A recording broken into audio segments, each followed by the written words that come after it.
Mujeres que corren con los lobos, de Clarisa Pinkola Estés. Capítulo 6. El hallazgo de la manada, la dicha de la pertenencia. Segunda parte. La madre niña o la madre no mimada.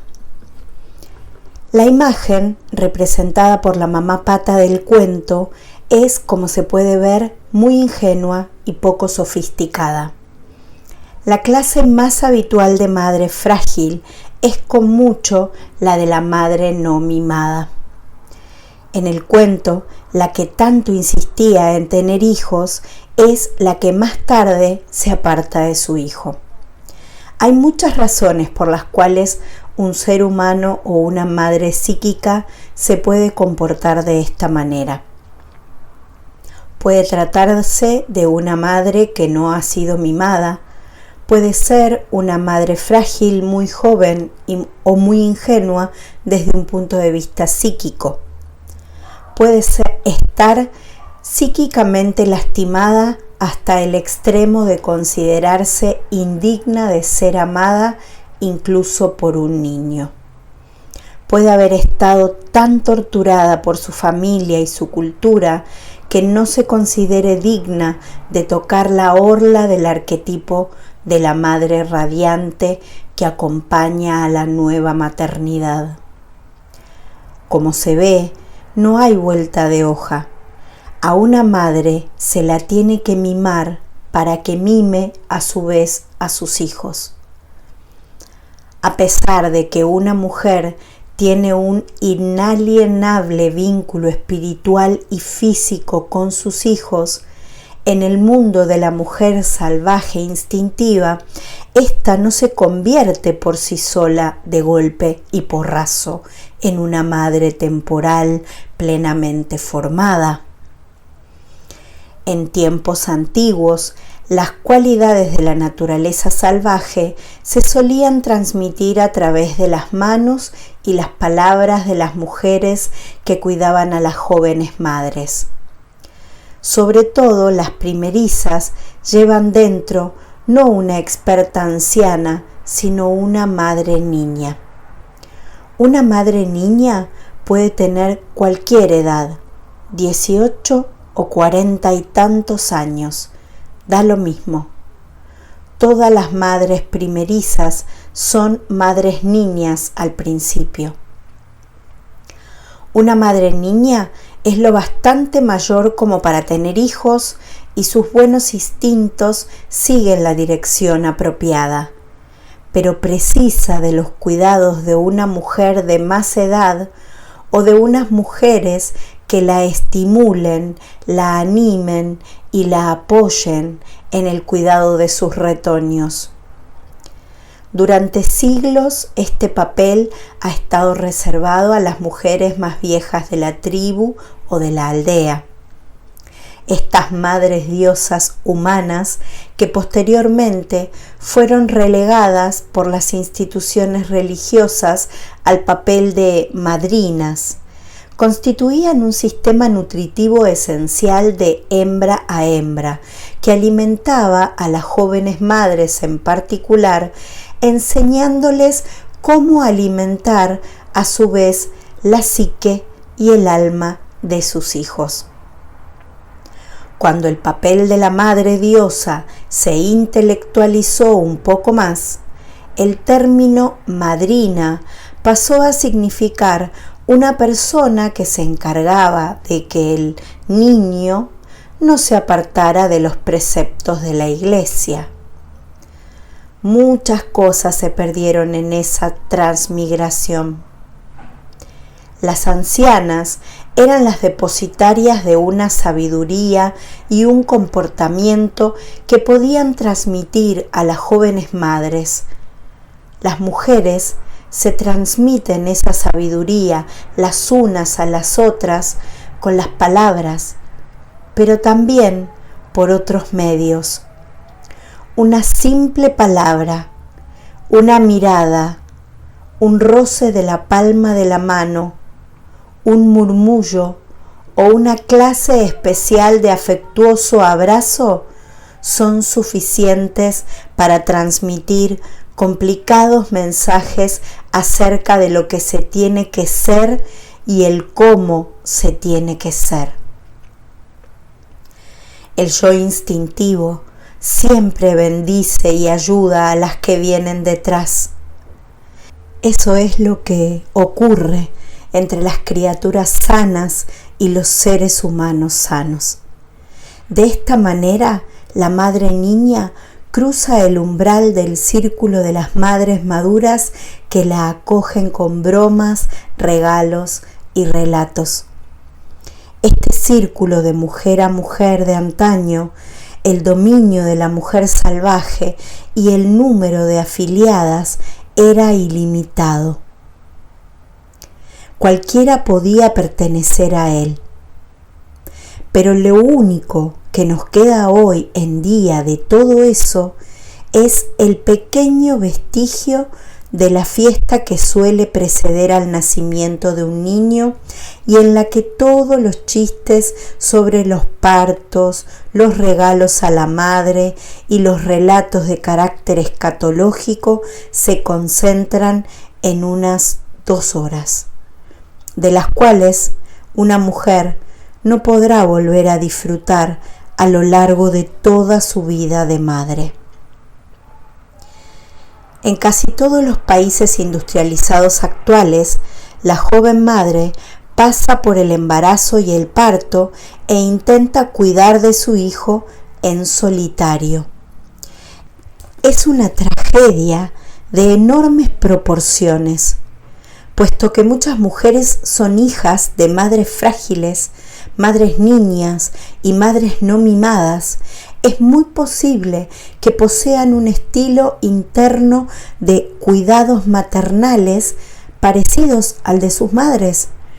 Es muy probable que la mujer que tiene en su psique la imagen de una madre niña o una madre no mimada, o la que tiene glorificada por la cultura y conservada en activo en la familia, experimente presentimientos ingenuos, falta de experiencia y sobre todo un debilitamiento de la capacidad instintiva de imaginar lo que ocurrirá dentro de 1 hora, 1 semana, 1 mes, 1, 5 o 10 años. La mujer que lleva dentro una madre niña adopta el aire de una niña que se las quiere dar de madre. Las mujeres que se encuentran en esta situación suelen poner de manifiesto una actitud generalizada de viva todo, una variedad de hipermaternalismo en la que se esfuerzan por hacerlo todo y serlo todo para todo el mundo. No pueden guiar ni apoyar a sus hijos, pero al igual que los hijos del granjero del Patito Feo, que se alegran tanto de tener aquella criatura en la casa, pero no saben prodigarle los cuidados que necesita, la madre niña acaba dejando a su hijo sucio y apaleado. Sin darse cuenta, la madre niña tortura a sus hijos con varias modalidades de atención destructiva y en algunos casos por falta de la necesaria atención. A veces, la madre frágil es a su vez un cisne que ha sido criado por unos patos. No ha conseguido descubrir su verdadera identidad lo bastante temprano como para que sus hijos se puedan beneficiar de ello. Después, cuando su hija tropieza con el gran misterio de la naturaleza salvaje, en la adolescencia, ella también experimenta punzadas de identificación e impulsos de cisne. La búsqueda de identidad por parte de la hija puede dar lugar al comienzo de un viaje virginal de la madre en busca de su yo perdido. Entre madre e hija habrá por tanto en el sótano de la casa dos espíritus salvajes dándose la mano en espera de que los llamen desde arriba. Estas son, por consiguiente, las cosas que pueden torcerse cuando la madre se ve apartada de su naturaleza instintiva. Pero no hay que suspirar demasiado fuerte ni durante demasiado tiempo, pues todo eso tiene remedio. La madre fuerte, la hija fuerte. El remedio consiste en mimar amorosamente a la joven madre que una lleva dentro, lo cual se consigue por medio de mujeres del mundo exterior más sabias y maduras, preferentemente templadas como el acero y robustecidas por el fuego tras haber pasado por lo que han tenido que pasar. Cualquiera que sea el precio que se tenga que pagar, incluso hoy en día, sus ojos ven, sus oídos oyen, sus lenguas hablan y son amables. Aunque hayas tenido la madre más maravillosa del mundo, es posible que al final llegues a tener más de una. Tal como tantas veces les he dicho a mis hijas, sois hijas de una madre, pero con un poco de suerte tendréis más de una, y entre ellas encontraréis casi todo lo que necesitáis.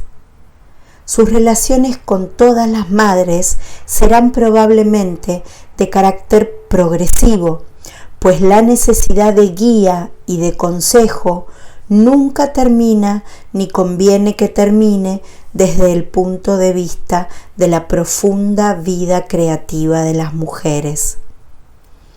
Las relaciones entre las mujeres, tanto si son entre mujeres que comparten la misma sangre, como si son entre compañeras psíquicas, entre analista y paciente, profesora y alumna, o almas gemelas, son relaciones de parentesco de máxima importancia. Aunque algunos de los que escriben sobre psicología en la actualidad afirmen que el abandono de la matriz materna es una hazaña que si no se cumple contamina para siempre a la mujer, y otros digan que el desprecio hacia la propia madre es algo beneficioso para la salud mental del individuo, en realidad la imagen y el concepto de la madre salvaje no se puede ni se debe abandonar jamás, pues la mujer que lo hace abandona su naturaleza profunda, la que contiene toda la sabiduría, todas las bolsas y las semillas, todas las agujas para remendar y todas las medicinas para trabajar y descansar, amar y esperar. Más que deshacernos de la madre, nuestra intención tiene que ser la de buscar a una madre sabia y salvaje. No estamos y no podemos estar separadas de ella. Nuestra relación con esta madre espiritual tiene que girar incesantemente, tiene que cambiar incesantemente y es una paradoja. Esta madre es la escuela en la que hemos nacido, una escuela en la que somos simultáneamente alumnas y profesoras durante toda la vida. Tanto si tenemos hijos como si no, tanto si cultivamos el jardín como si cultivamos la ciencia o el vibrante mundo de la poesía, siempre tropezaremos con la madre salvaje en nuestro camino hacia otro lugar. Y así tiene que ser. Pero, ¿qué decir de la mujer que ha pasado realmente por la experiencia de una madre destructiva en su infancia? Por supuesto que este periodo no se puede borrar, pero se puede suavizar. No se puede endulzar, pero ahora se puede reconstruir debidamente y con toda su fuerza.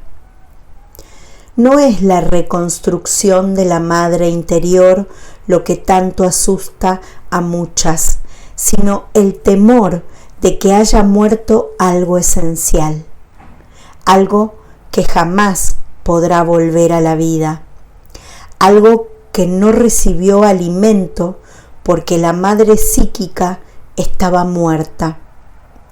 A estas mujeres les digo que se tranquilicen porque no están muertas ni mortalmente heridas. Tal como ocurre en la naturaleza, el alma y el espíritu cuentan con unos recursos sorprendentes. Como los lobos y otras criaturas, el alma y el espíritu pueden convivir con muy poco y a veces pueden pasarse mucho tiempo sin nada. Para mí, este es el milagro más grande que puede haber. Una vez yo estaba trasplantando un seto vivo de lilas. Un gran arbusto había muerto por misteriosas razones, pero los demás estaban cubiertos de primaverales flores moradas.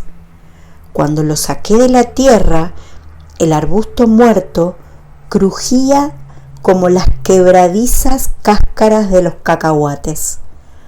Descubrí que su sistema de raíces estaba unido a los restantes lilas vivas que bordeaban toda la valla.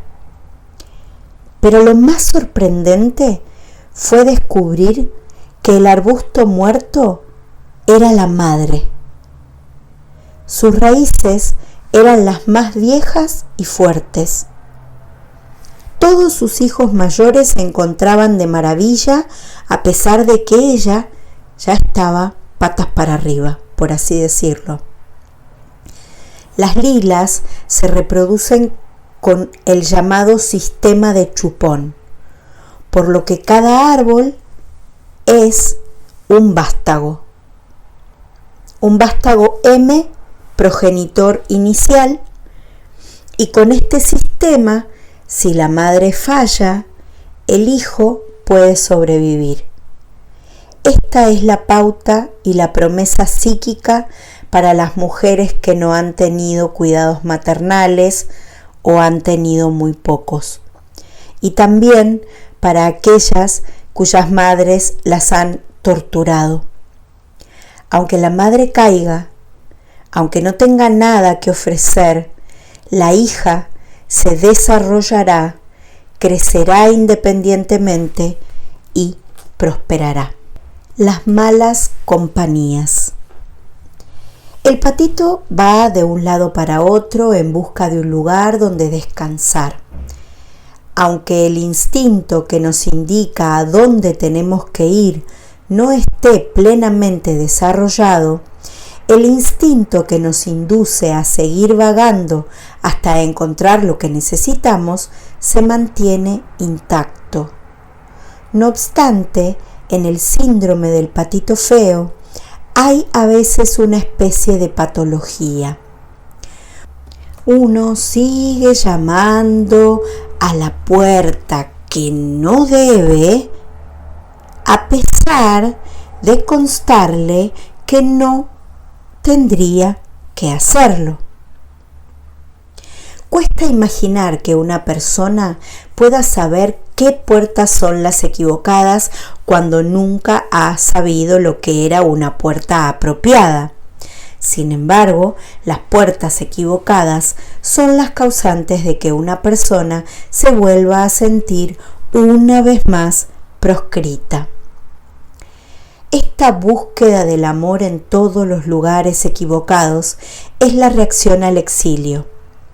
Cuando una mujer recurre a una conducta compulsiva y repetida, repitiendo una y otra vez un comportamiento que no la satisface y que provoca declive en lugar de una prolongada vitalidad.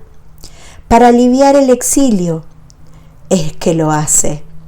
Lo que hace en realidad es causarle más daño, pues no se cura la herida inicial y en cada una de las incursiones se producen nuevas heridas.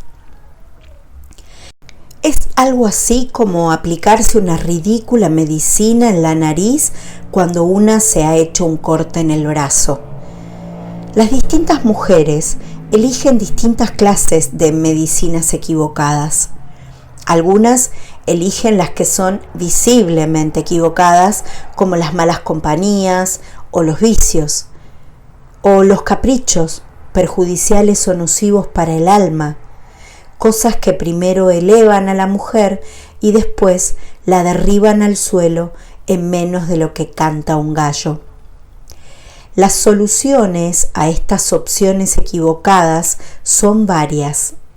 Si la mujer pudiera sentarse y contemplar su corazón, vería en él la necesidad de que se reconocieran y aceptaran respetuosamente sus cualidades, sus dotes y sus limitaciones. Por consiguiente, para empezar a curarte, deja de engañarte pensando que un pequeño placer equivocado te curará una pierna rota. Di la verdad acerca de tu herida y entonces comprenderás el remedio que le tienes que aplicar.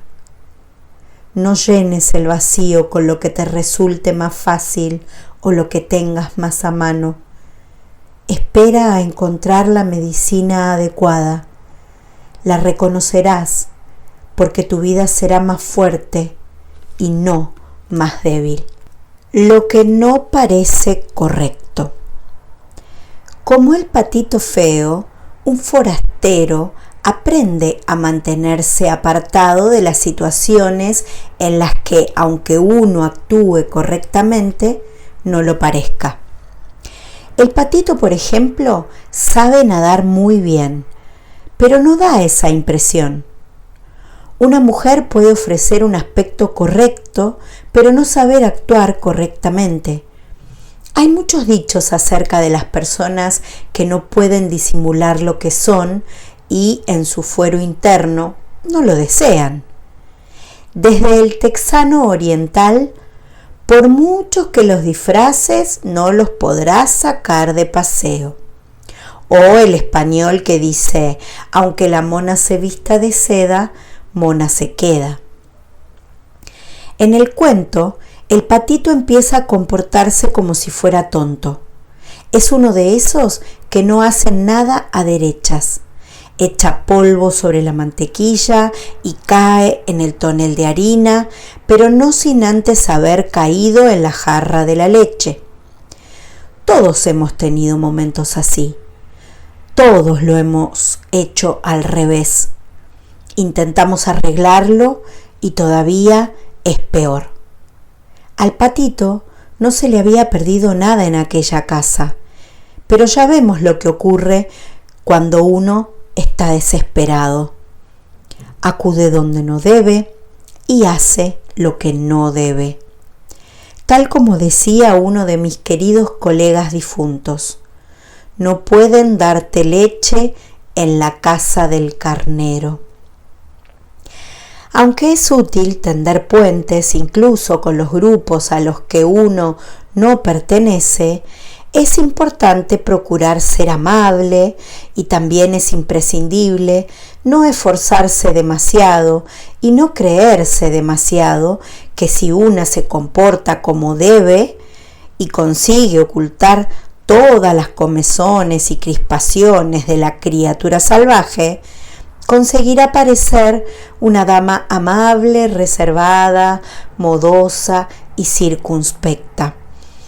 Esta clase de comportamiento, este afán del ego de encontrar un lugar a toda costa, es el que le corta la conexión con la mujer salvaje de la psique.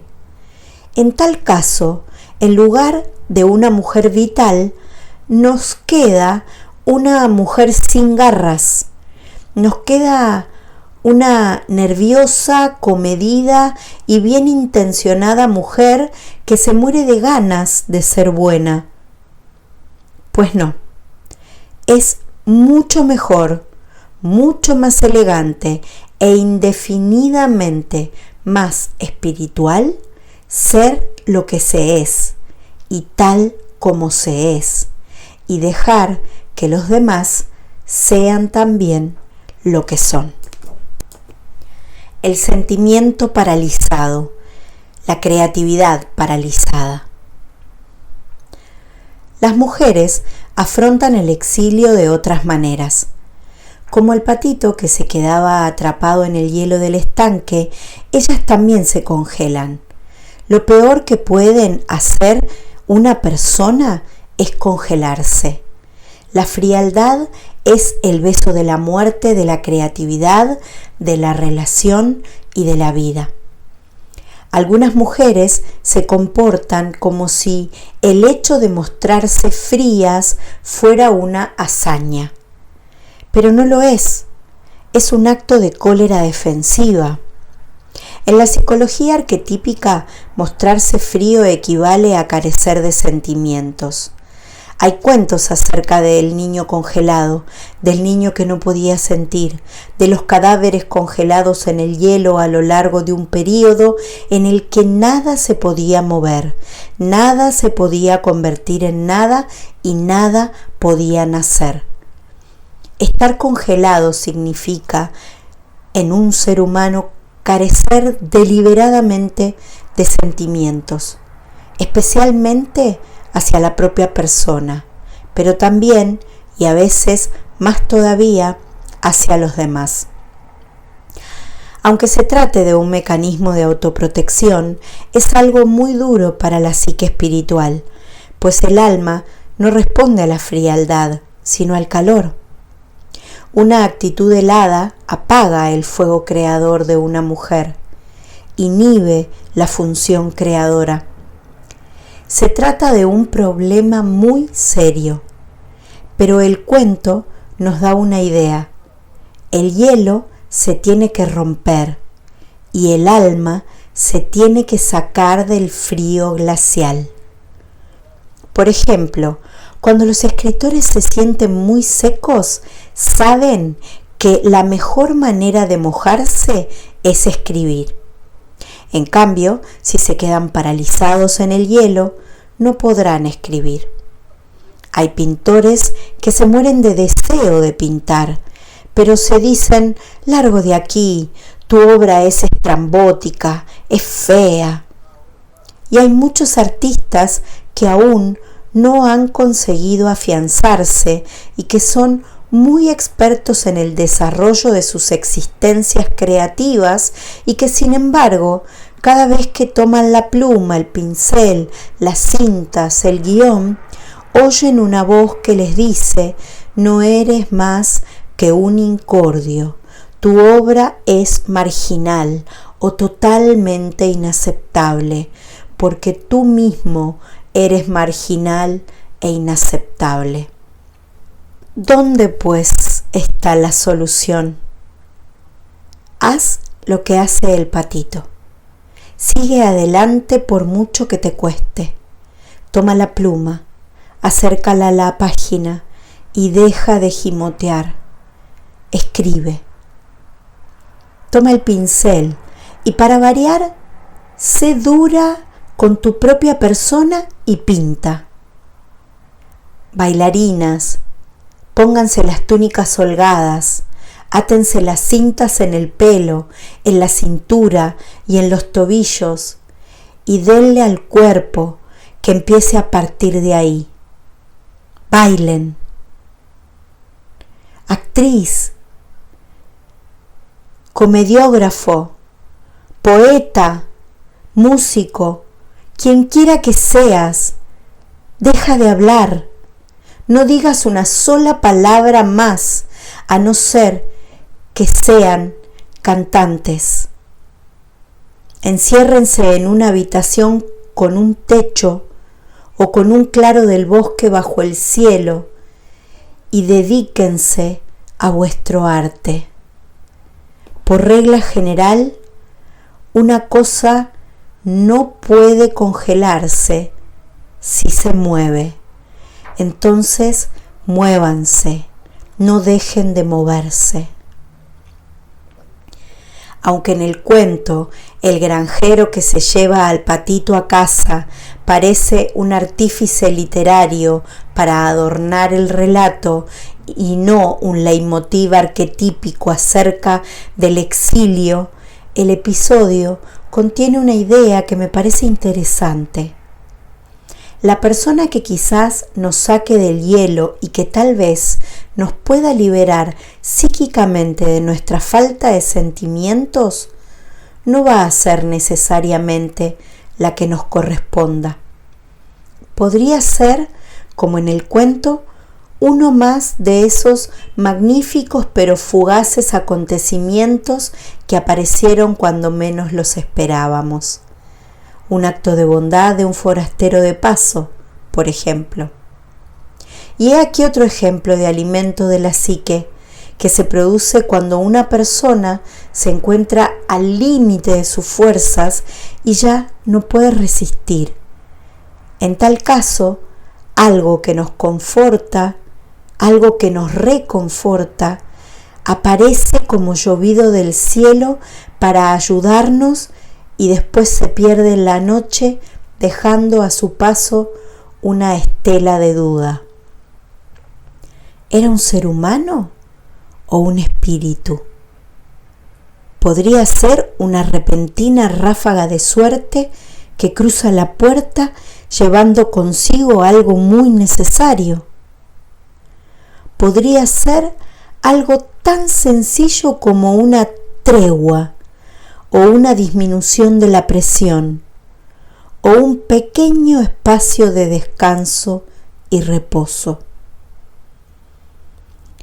Ahora no estamos hablando de un cuento de hadas, sino de la vida real. Cualquier cosa que sea, se trate de un momento en que el espíritu, de una u otra forma, nos obliga a salir fuera, nos muestra un pasadizo secreto, el escondrijo, la ruta de la huida.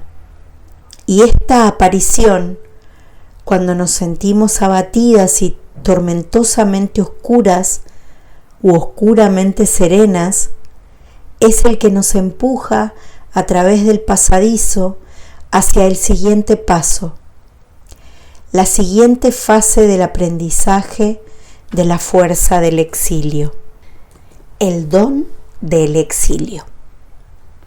Si has intentado encajar en algún molde y no lo has conseguido, probablemente has tenido suerte. Es posible que seas una exiliada, pero has protegido tu alma. Cuando alguien intenta repetidamente encajar y no lo consigue, se produce un extraño fenómeno.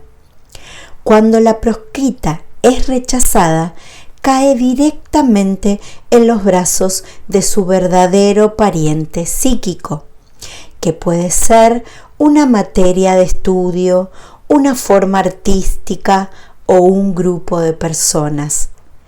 Es peor permanecer en el lugar que no les corresponde en absoluto que andar perdidas durante algún tiempo buscando el parentesco psíquico y espiritual que necesitamos. Jamás es un error buscar lo que una necesita. Jamás. Toda esta torsión y esta tensión tienen una utilidad.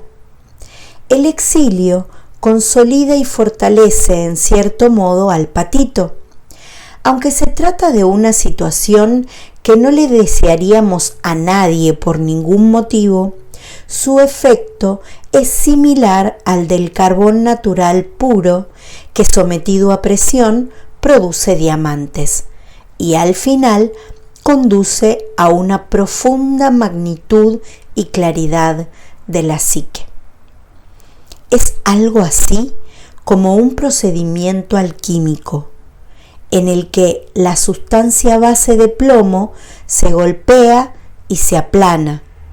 Aunque el exilio no sea deseable por gusto, contiene una inesperada ventaja, pues sus beneficios son muy numerosos. Los golpes que reciben eliminan la debilidad y los gimoteos, agudizan la visión, incrementan la intuición, otorgan el don de una perspicaz capacidad de observación y una perspectiva que los que están dentro jamás pueden alcanzar. Aunque el exilio tenga aspectos negativos, la psique salvaje lo puede soportar, pues acrecienta nuestro anhelo de liberar nuestra verdadera naturaleza y nos induce a desear una cultura acorde a ella. El anhelo y el deseo hacen por sí solos que una persona siga adelante. Hace que una mujer siga buscando, y en caso de que no logre encontrar una cultura apropiada, hace que ella misma se la construya. Lo cual es muy bueno, pues si la construye, un día aparecerán misteriosamente otras mujeres que llevaban mucho tiempo buscando y proclamarán con entusiasmo que era eso lo que tanto ansiaban encontrar. Los gatos despeinados y las gallinas viscas del mundo. El gato despeinado y la gallina visca consideran estúpidas e insensatas las aspiraciones del patito. Su actitud nos ofrece una perspectiva de la susceptibilidad y los valores de los que se burlan de los que no son como ellos. ¿Quién podría imaginar que a un gato le gustara el agua? ¿Quién podría imaginar que a una gallina se fuera a nadar? Nadie, por supuesto. Pero demasiado a menudo desde el punto de vista del exiliado, cuando las personas no son iguales, la inferior es siempre la exiliada y las limitaciones o los motivos de la otra no son debidamente sopesados o juzgados. Bien, para no considerar a una persona inferior y a otra superior, o por lo menos no más de lo que nos interesa a los fines de esta discusión, digamos simplemente que aquí el patito vive la misma experiencia que miles de mujeres exiliadas, la de una incompatibilidad básica con personas distintas, lo cual no es culpa de nadie, aunque casi todas las mujeres se muestren excesivamente serviles y actúen como si ellas tuvieran personalmente la culpa. Cuando ello ocurre, vemos que algunas mujeres están dispuestas a pedir perdón por ocupar un espacio. Vemos que muchas mujeres temen decir simplemente no, gracias, y marcharse sin más. Vemos también que muchas mujeres prestan atención a alguien que les dice una y otra vez que son unas tercas sin comprender que los gatos no nadan y las gallinas no se zambullen bajo el agua. Debo reconocer que a veces en el ejercicio de mi profesión me resulta útil delinear las distintas tipologías de personalidades como gatos, gallinas, patos, cisnes y otras cosas por el estilo. Si el caso lo requiere, a veces le pido a mi cliente que imagine por un instante que es un cisne sin saberlo. Y que piense también por un instante que se ha criado entre patos o que se encuentra rodeada de patos en la actualidad. Los patos no tienen nada de malo, eso se los aseguro. ni los cisnes tampoco, pero los patos son patos y los cisnes son cisnes. A veces, para demostrar un acerto, tengo que pasar a otras metáforas de animales. ¿Y si la hubiera criado unos ratones, pero usted fuera un cisne? Los cisnes y los ratones suelen aborrecer sus respectivos alimentos. Los unos piensan que la comida de los otros huele muy raro. No tienen el menor interés en estar juntos. Y si lo estuvieran, el uno se pasaría el rato hostigando al otro. ¿Y si siendo un cisne tuvieras que fingir que eres un ratón? ¿Y si tuvieras que fingir que eres de color gris, peluda y minúscula? ¿Y si no tuvieras una larga y sinuosa cola que levantar en el aire el día en que hubiera que ostentar una cola? ¿Y si donde quiera que fueras intentaras caminar como un ratón, pero caminaras como un pato? ¿Y si intentaras caminar como un ratón, pero cada vez que lo hicieras sonara un claxon? ¿No serías la criatura más desdichada del mundo, acaso? La respuesta es inequívocamente sí. Por consiguiente, si eso es cierto y es así, ¿por qué insisten las mujeres en doblegarse y adoptar formas que no son las suyas? Puedo decir, por mis muchos años de observación clínica de este problema, que la mayoría de las veces ello no se debe a un arraigado masoquismo o a una perversa intención de autodestruirse ni nada por el estilo. Con más frecuencia se debe a que la mujer simplemente no sabe hacer otra cosa. Nadie la ha cuidado amorosamente. El dicho "tú puedes saber muchas cosas" no equivale a tener sentido. Al parecer, el patito sabe cosas, pero le falta sentido. No ha sido mimado, es decir, que no le han enseñado nada al nivel más básico. Recuerda que es la madre la que le enseña, ampliando las dotes innatas de su prole. Las madres del reino animal que enseñan a sus crías le enseñan exactamente cómo cazar, pues eso ella lo llevan en la sangre. Le enseñan más bien a mantenerse vigilantes, a prestar atención a las cosas que no conocen. Si antes ella no les enseña activando su capacidad de aprendizaje y su sabiduría innata. Lo mismo ocurre a la mujer exiliada. Si es un patito feo, si no la han mimado, sus instintos no están aguzados, por cuya razón tiene que aprender con la experiencia, pasando por muchas pruebas y cometiendo muchos errores. Pero hay esperanza, pues la exiliada nunca se da por vencida. Sigue adelante hasta que encuentra una guía, un rastro, una huella, hasta que encuentra su hogar. Jamás resultan más ridículos los lobos que cuando pierden el rastro y se esfuerzan por volverlo a encontrar. Pegan brincos en el aire, corten en el círculo, husmean el terreno, rascan la tierra, echan a correr, retroceden y se quedan inmóviles como estatuas.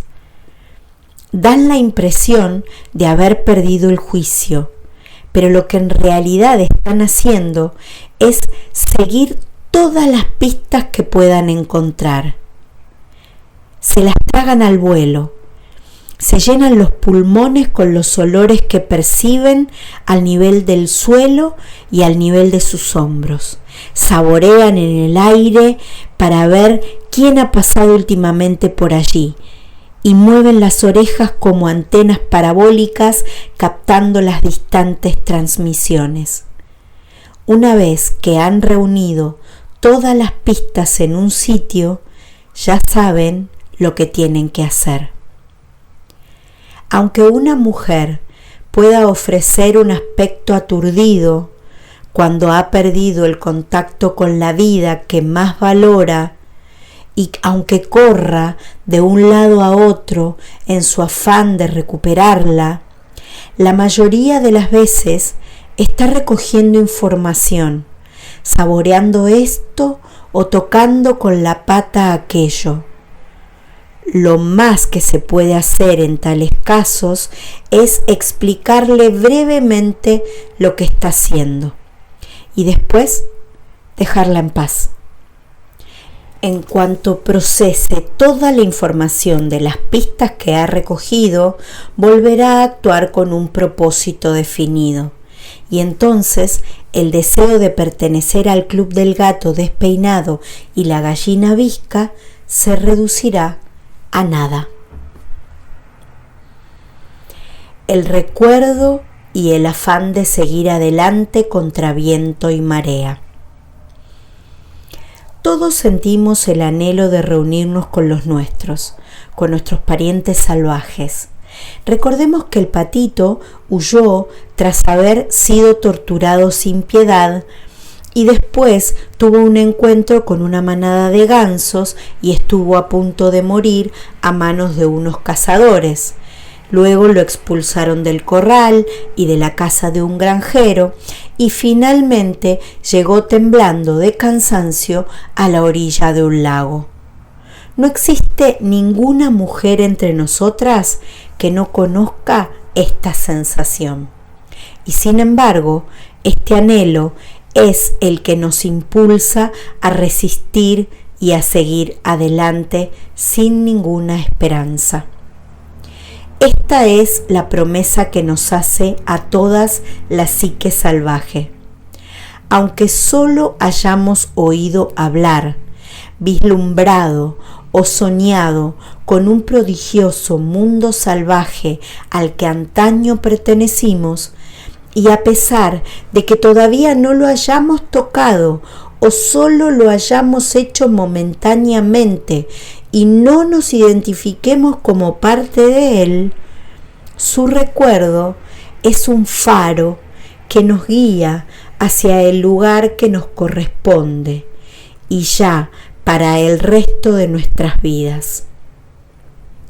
En el patito feo se despierta una perspicaz ansia cuando ve levantar el vuelo a los cisnes, y por este solo hecho el recuerdo de aquella visión lo sostiene. Una vez traté a una mujer que se encontraba al límite de sus fuerzas y pensaba en el suicidio. Una araña que estaba tejiendo su tela en el porche le llamó la atención. Jamás sabremos qué detalle del comportamiento de aquel pequeño animalito rompió el hielo que tenía aprisionada su alma, y eso le permitió recuperar la libertad y volver a crecer, pero yo estoy convencida, no solo como psicoanalista, sino también como cantadora, de que muchas veces las cosas de la naturaleza son las más curativas, sobre todo las muy sencillas y las que más tenemos a nuestro alcance. Las medicinas de la naturaleza son muy poderosas y honradas. Una mariquita en la verde corteza de una sandía, o un petirrojo con un trozo de hilo en el pico, o una planta florida, o una estrella fugaz, incluso un arco iris en un fragmento del cristal en la calle, todo eso puede ser medicina apropiada. La perseverancia es algo muy curioso. Exige una enorme energía y puede recibir alimento suficiente para un mes con solo 5 minutos de contemplación de unas aguas tranquilas.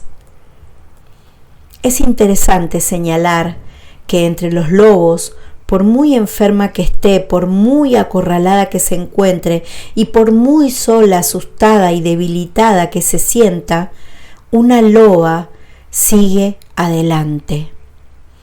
Se acercará a los demás en busca de la protección de la manada. Intentará por todos los medios resistir, derrotar con su ingenio, dejar atrás y sobrevivir a cualquier cosa que la esté acosando.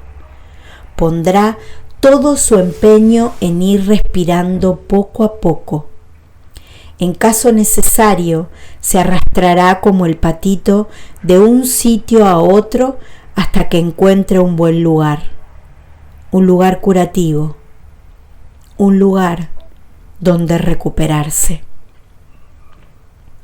La marca distintiva de la naturaleza salvaje es su afán de seguir adelante, es su perseverancia. No se trata de algo que hacemos, sino de algo que somos, de una manera natural e innata. Cuando no podemos prosperar, seguimos adelante hasta podernos volver a prosperar.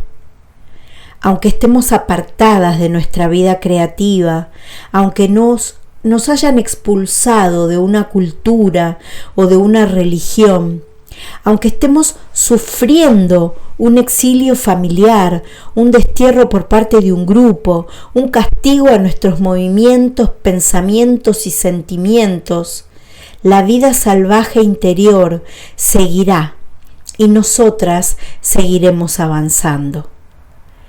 La naturaleza salvaje no es propia de ningún grupo étnico en particular. Es la naturaleza esencial de las mujeres de Benín, Camerún y Nueva Guinea. Está presente en las mujeres de Letonia, los Países Bajos y Sierra Leona. Es el centro de las mujeres guatemaltecas, haitianas y polinesias. En cualquier país, en cualquier raza, en cualquier religión, en cualquier tribu, en cualquier ciudad, aldea o solitario puesto fronterizo, todas las mujeres tienen en común a la mujer salvaje y al alma salvaje. Todas siguen lo salvaje y lo buscan a tientas. Por consiguiente, en caso necesario, las mujeres pintarán el azul del cielo en los muros de las cárceles. Si se queman las madejas, hilarán otras. Si se destruye la cosecha, sembrarán inmediatamente más semillas. Las mujeres dibujarán puertas donde no las hay. Las abrirán y las cruzarán para entrar en nuevas maneras y en nuevas vidas. Las mujeres perseverarán y prevalecerán porque la naturaleza salvaje persevera y prevalece. El patito se encuentra en un tris de perder la vida. Se ha sentido solitario, ha pasado frío, se ha congelado, lo han hostigado y perseguido, han disparado contra él, ha sido abandonado, no le han dado de comer, se ha quedado absolutamente desamparado al borde de la vida y de la muerte sin saber lo que iba a ocurrir a continuación. Y ahora viene la parte más importante del cuento. Se acerca la primavera, se acerca la llegada de la nueva vida. Es posible un nuevo giro, un nuevo intento. Lo más importante es resistir y perseverar, pues la vida salvaje promete lo siguiente: después del invierno viene siempre la primavera. El amor al alma. Resiste, sigue resistiendo, haz tu trabajo, encontrarás tu camino. Al final del cuento, los cisnes reconocen al patito como uno de los suyos antes de que él lo haga. Eso es muy típico en las mujeres exiliadas. Después de su duro peregrinaje, consigue cruzar la frontera y entrar en su territorio doméstico, pero a menudo tardan algún tiempo en darse cuenta de que las miradas de la gente ya no son despectivas y con frecuencia son neutrales, cuando no admirativas y aprobatorias. Cabría pensar que tras haber encontrado su propio territorio psíquico, las mujeres tendrían que sentirse desbordantemente felices, pero no es así. Durante algún tiempo, por lo menos, se sienten terriblemente desconfiadas. ¿De veras me aprecia esta gente? ¿De veras me encuentro a salvo aquí? ¿Me perseguirán? ¿Podré dormir ahora de verdad con los 2 ojos cerrados? ¿Está bien que me comporte como un cisne? Al cabo de algún tiempo, los recelos desaparecen y se inicia la siguiente fase del regreso a la propia persona, que consiste en la aceptación de la singular belleza del propio ser, es decir, la belleza del alma salvaje de la que estamos hechas. Probablemente no hay ningún medio mejor ni más fidedigno de averiguar si una mujer ha pasado por la condición del patito feo en algún momento de su vida o a lo largo de toda su vida, que su incapacidad de digerir un cumplido sincero. Aunque semejante comportamiento se podría atribuir a la modestia o a la timidez, y a pesar de que demasiadas heridas graves se despachan a la ligera como pura timidez, muy a menudo un cumplido se rechaza con torpes tartamudeos porque desencadena un automático y desagradable diálogo en la mente de la mujer. Si alguien le dice que es encantadora, o pondera la belleza de su arte, o la felicita por algo que su alma inspiró, o en lo que participó o intervino, algo en su mente le dice que no lo merece. Y tú, la persona que la felicita, eres un idiota por pensar tal cosa. En lugar de comprender que la belleza de su alma resplandece cuando ella es ella misma, la mujer cambia de tema y arrebata literalmente el alimento al yo espiritual que vive del reconocimiento y la admiración. Por consiguiente, esta es la tarea final de la exiliada que encuentra a los suyos. No solo aceptar la propia individualidad, la propia identidad específica como persona de un tipo determinado, sino también la propia belleza, la forma de la propia alma y el reconocimiento de que el hecho de vivir en contacto con esa criatura salvaje nos transforma a nosotras y transforma todo lo que toca. Cuando aceptamos nuestra belleza salvaje, la colocamos en perspectiva y ya no somos conmovedoramente conscientes de ellas, pero por nada del mundo la abandonaríamos ni la negaríamos. ¿Sabe una loba lo hermosa que es cuando salta? ¿Sabe la hembra de un felino los hermosas que son las formas que crea cuando se sienta? ¿Se impresiona a un pájaro por el rumor que oye cuando despliega las alas? Cuando aprendemos de ellos, nos comportamos de acuerdo con nuestra verdadera manera de ser y no nos echamos atrás ni nos escondemos en presencia de nuestra belleza natural. Como las demás criaturas, nos limitamos a existir y así es como debe ser. En el caso de las mujeres, esta búsqueda y este hallazgo se basan en la misteriosa pasión que sienten por lo que es salvaje, por lo que ellas mismas son, con carácter innato. El objeto de este anhelo lo hemos denominado aquí la mujer salvaje, pero incluso cuando ignoran su nombre y ni siquiera saben dónde vive, las mujeres se esfuerzan por ir a su encuentro y la aman con todo su corazón. La añoran y esa añoranza es a un tiempo motivación y locomoción. Este anhelo es el que nos induce a buscar y encontrar a la mujer salvaje. No es tan difícil como podría parecer a primera vista, pues la mujer salvaje también nos está buscando a nosotras. Nosotras somos sus hijas. El cigoto equivocado.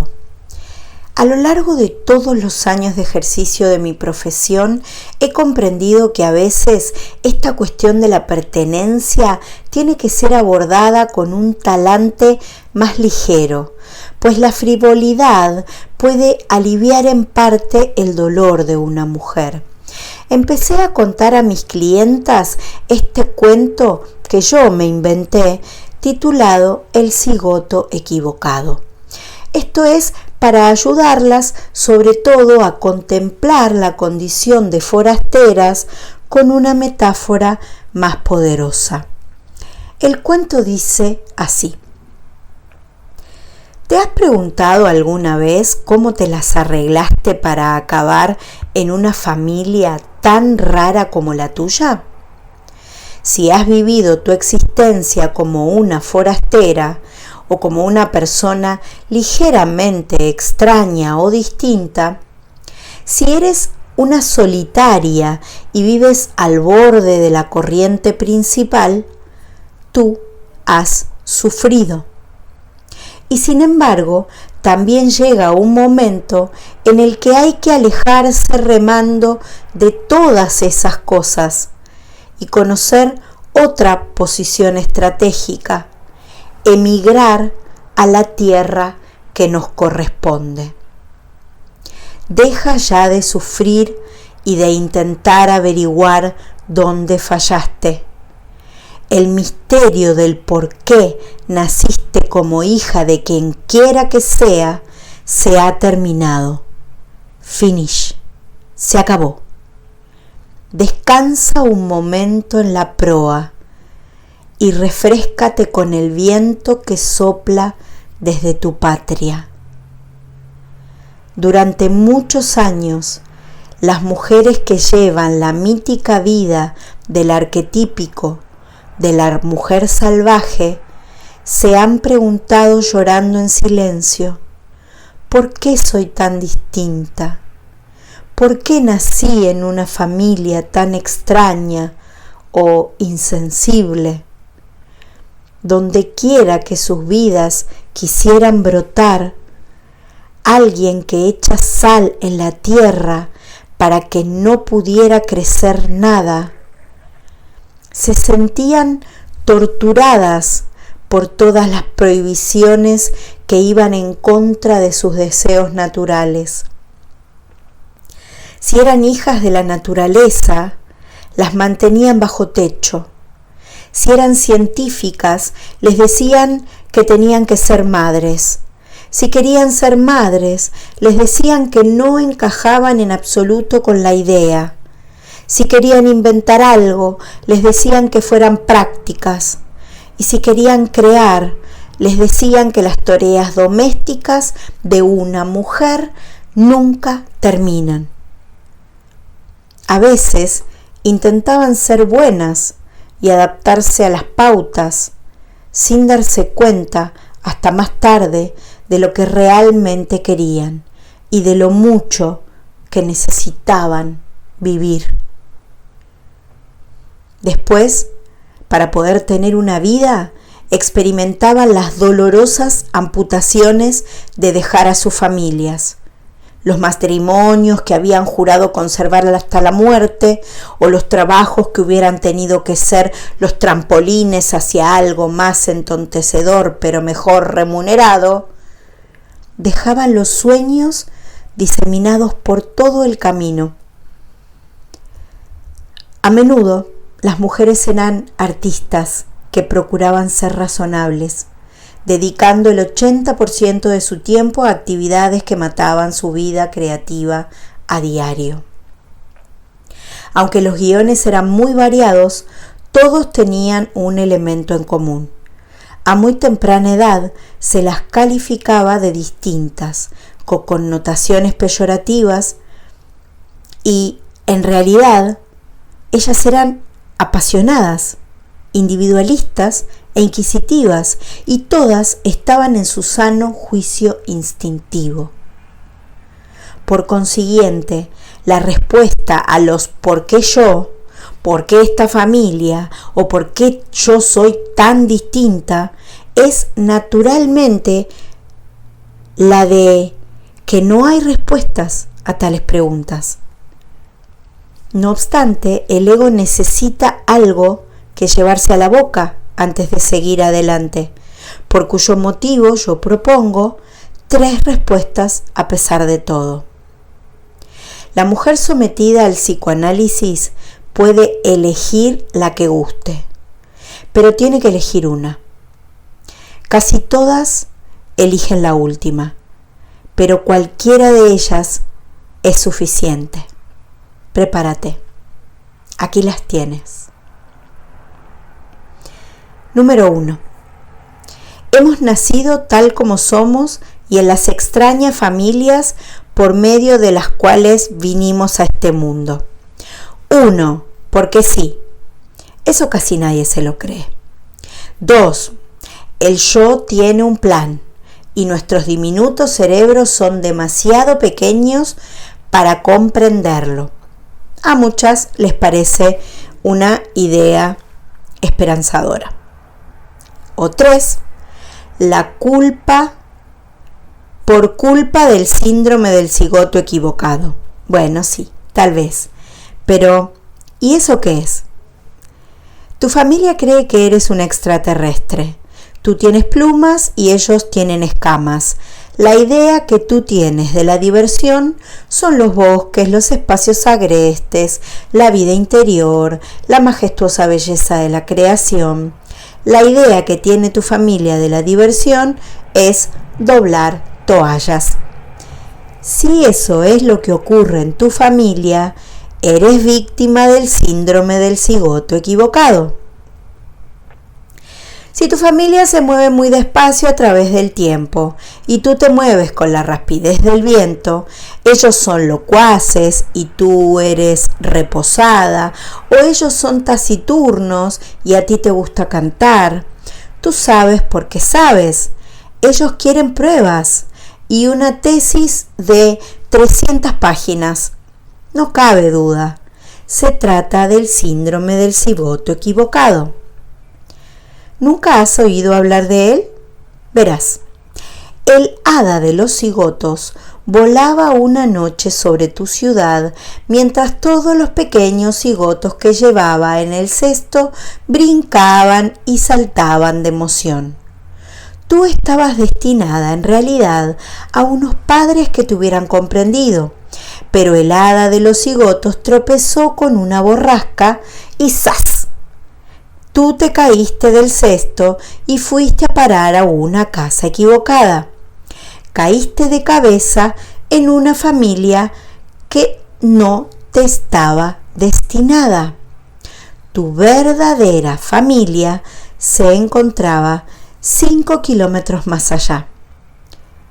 Por eso tú te enamoraste de una familia que no era la tuya y que vivía 5 kilómetros más allá. Tú siempre pensabas que ojalá señor fulano de tal y su esposa hubieran sido tus padres. Es muy probable que estuvieran destinados a serlo.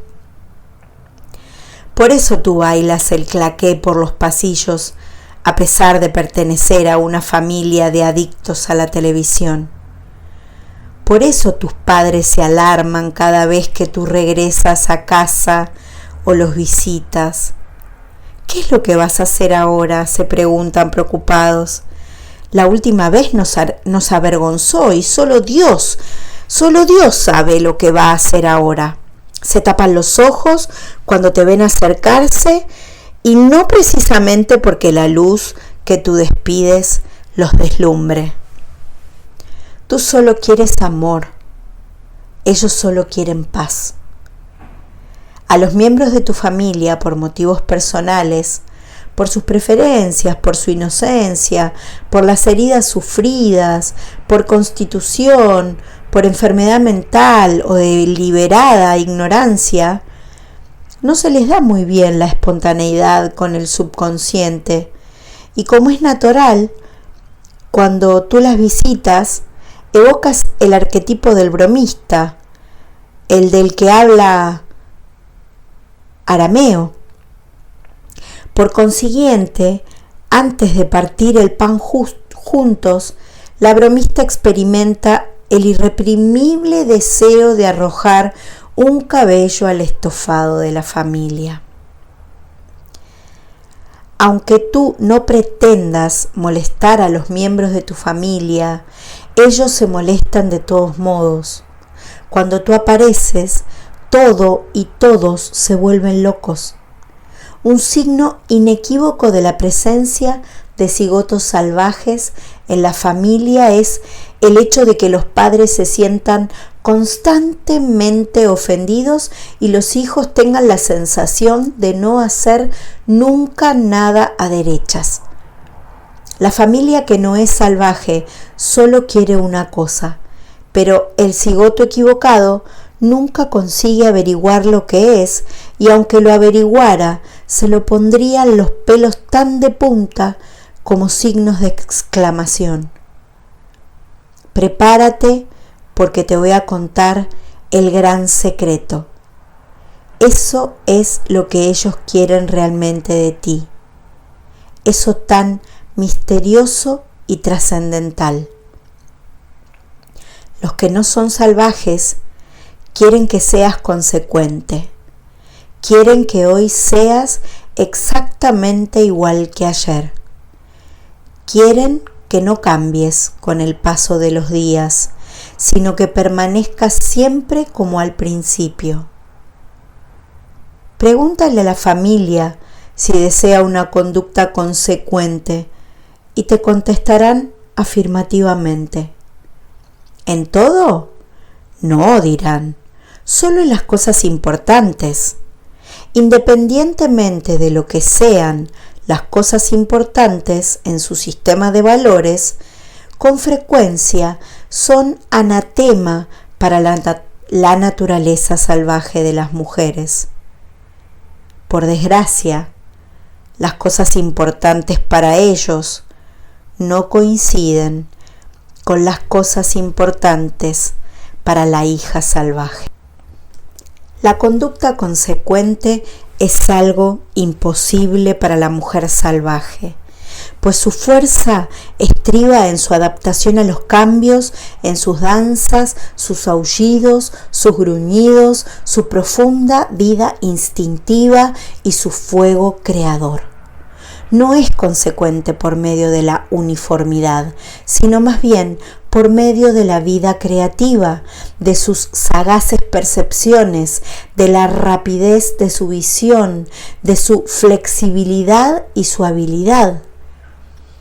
Si tuviéramos que nombrar solo una de las cosas que convierten a la mujer salvaje en lo que es, sería su sensibilidad, su capacidad de respuesta. La palabra respuesta procede del verbo latino respondere, cuyo significado es, entre otras cosas, prometer, garantizar, comprometerse. Sus perspicaces y hábiles respuestas son una promesa consecuente y un compromiso con las fuerzas creadoras, tanto si se trata del duende, el espíritu que se oculta detrás del encanto y la pasión, como si se trata de la belleza, el arte, la danza o la vida.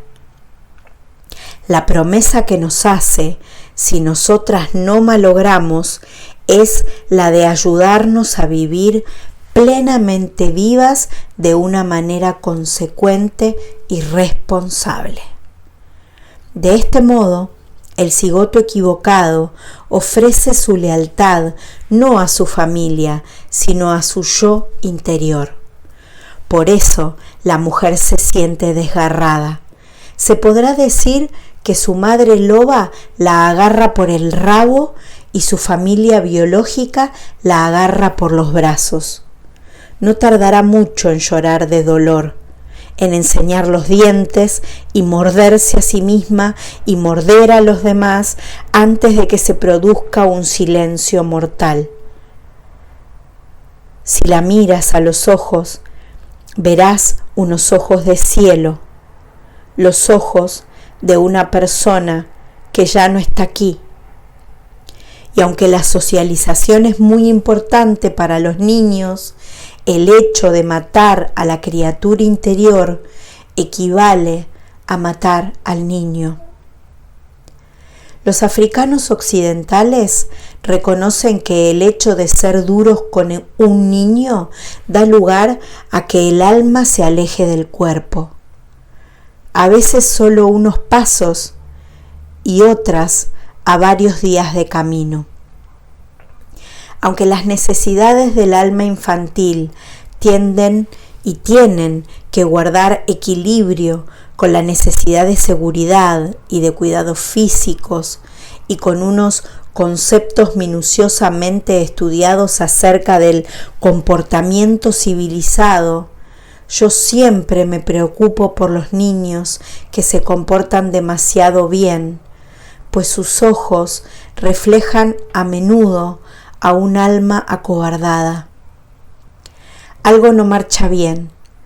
Un alma sana brilla a través de la persona casi todos los días y resplandece ciertos días. Donde existe una notoria herida, el alma se escapa. A veces se va sin rumbo o se escapa tan lejos que hace falta una magistral propiciación para convencerla que regrese. Tiene que transcurrir mucho tiempo antes de que semejante alma recupere la confianza suficiente para volver. Pero se puede hacer.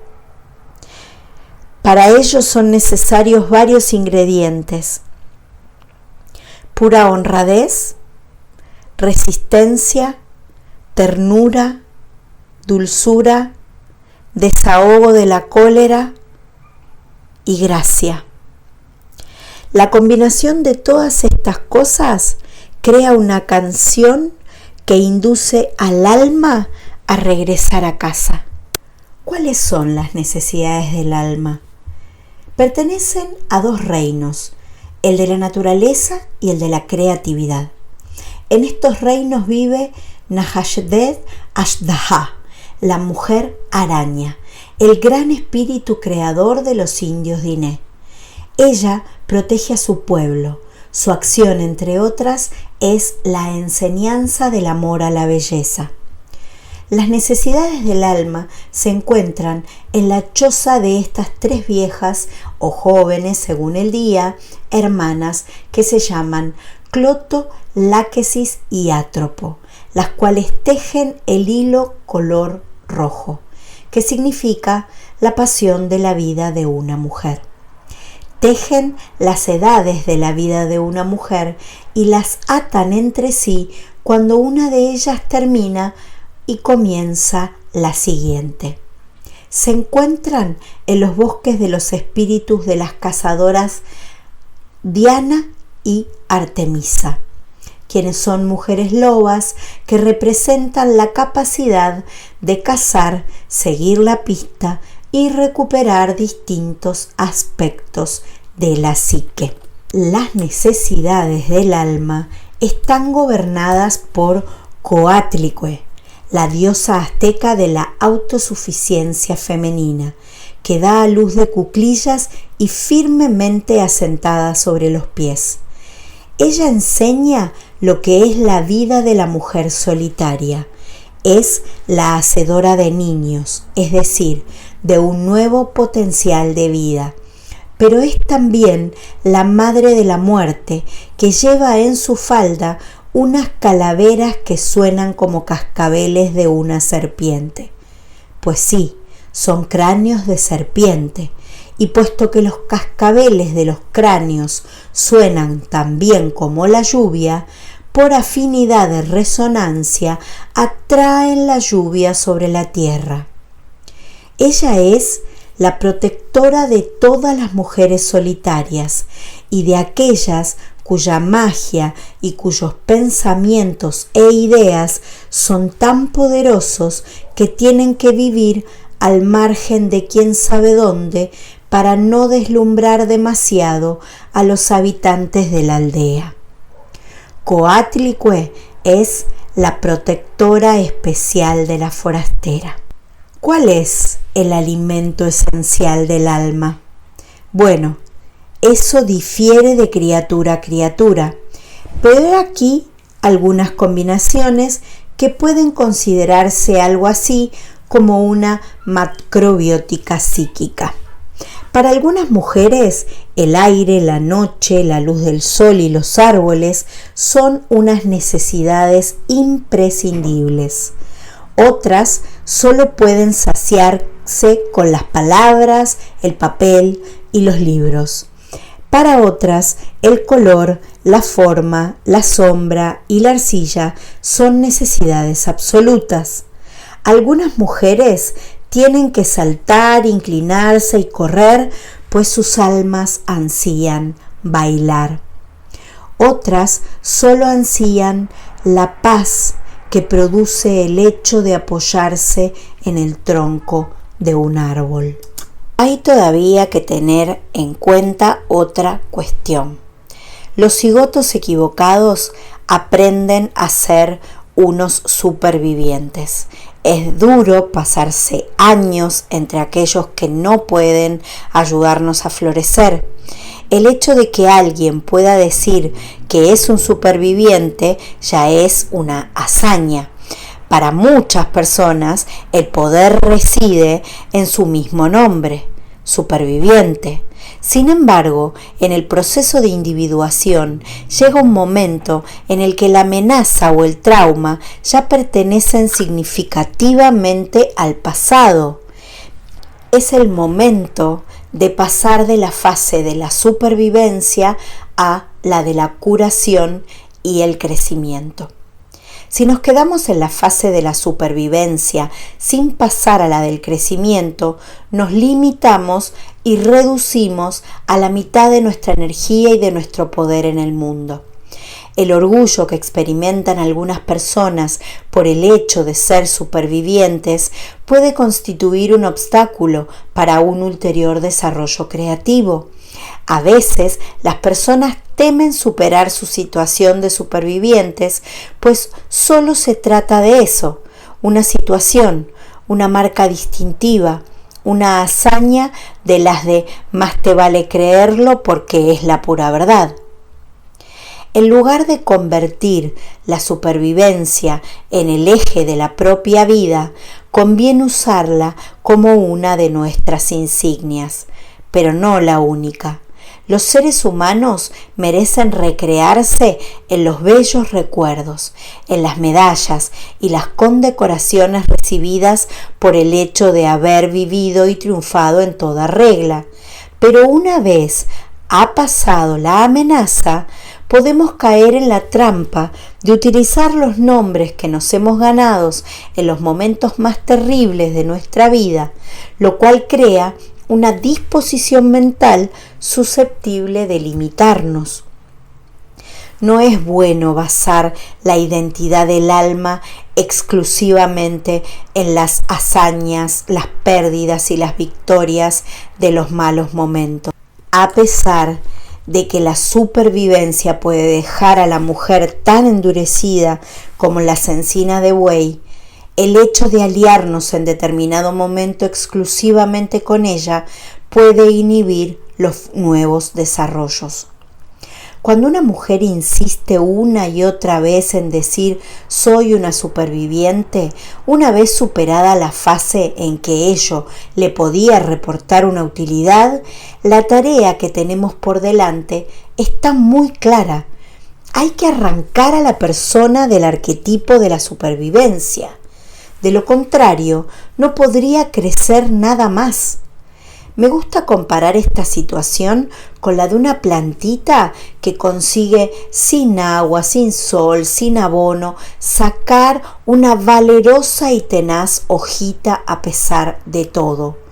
Sin embargo, ahora que los malos tiempos han quedado atrás, el crecimiento significa exponernos a situaciones propicias para el nacimiento y el desarrollo de vigorosas y abundantes flores y hojas. Es mejor ponernos nombres que nos inviten a crecer como criaturas libres. Eso es el crecimiento. Eso es lo que nos estaba destinado. Los rituales son uno de los medios utilizados por seres humanos para situar sus vidas en perspectiva, ya sea el Purim de los judíos, el Adviento de los cristianos o el descenso de la luna. Los rituales evocan las sombras y los espectros de las vidas de las personas, las clasifican y las apaciguan. Hay una imagen especial de los festejos del Día de los Muertos que puede utilizarse para ayudar a las mujeres a hacer la transición desde la supervivencia al crecimiento. Se basa en el rito de las llamadas ofrendas, que son unos altares que se erigen en honor de los difuntos. Las ofrendas son tributos, monumentos conmemorativos y expresiones de profunda consideración hacia los seres queridos que ya no están en esta tierra. Creo que a las mujeres les es más útil hacer una ofrenda a la niña que fueron antaño, algo así como un testamento en favor de la niña heroica. Algunas mujeres eligen objetos, escritos, prendas de vestir, juguetes, recuerdos de acontecimientos y otros símbolos de la infancia que se va a representar. Montan la ofrenda a su manera. Cuentan una historia que a veces encaja con ella y otras no. Y después la dejan allí todo el tiempo que quieren. Es la prueba de todas las penalidades del pasado, de su valentía y de su triunfo sobre la adversidad. Esta manera de contemplar el pasado consigue varios objetivos. Permite ver las cosas en perspectiva con una compasiva mirada sobre el pasado, mostrando lo que se ha experimentado, lo que se ha hecho con el pasado y lo que es admirable en él. La admiración que suscita el pasado, más que su existencia, es lo que libera a la persona. El hecho de seguir siendo una niña superviviente más allá del período que ello ocurrió es identificarse en exceso con un arquetipo herido. Comprender la herida y recordarla nos permite crecer. Nuestro derecho como mujeres es crecer, no simplemente sobrevivir. No te amilanes, ni te acobardes si te llaman oveja negra, inconformista, loba solitaria. Los estrechos de miras dicen que las inconformistas son una lacra de la sociedad. Sin embargo, se ha demostrado a lo largo de los siglos que el hecho de ser distinta significa estar al margen, tener la certeza de que una hará una aportación original, una útil y sorprendente aportación a su cultura. Cuando busques una guía, no prestes jamás atención a los pusilánimes. Sé amable con ellos, llénalos de cumplidos, procura engatusarlos, pero no sigas sus consejos. Si alguna vez te han llamado insolente, incorregible, descarada, astuta, revolucionaria, indisciplinada, rebelde, bueno, vas por buen camino. La mujer salvaje está muy cerca. Y si jamás te han llamado nada de todo eso, aún hay tiempo. Haz tus prácticas con la mujer salvaje. Ándale, sigue intentándolo.